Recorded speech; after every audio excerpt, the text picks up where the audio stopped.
how to make a timesheet in Excel. Hey everyone, welcome back to the channel. If you are new here, don't forget to hit the subscribe button and turn on the notification bell to not miss any updates.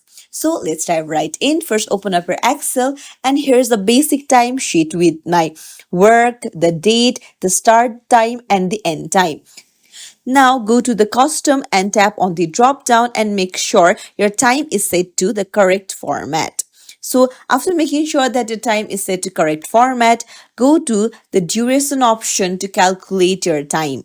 So tap on the cell and tap on equals to, then type in sum, then tap on the end time cell and minus it with the start time cell. So make sure that the start time and end time is in brackets, and then tap on the asterisk sign on your keyboard and type in 24.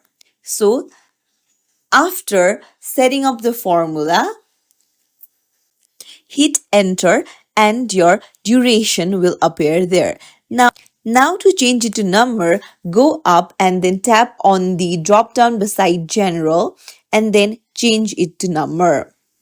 So after you've done that, you just have to drag the formula across all the columns, and like that, all the work that you have done in one day can be calculated. You just have to go to a cell below and you can type in alt sum, or you can just tap on equals sum and then select all the cells, and you can know how much work you have done in one day. If you found this tutorial helpful, don't forget to like and subscribe to our channel for more helpful tips and tricks. Thank you for watching. See you in the next video, everyone.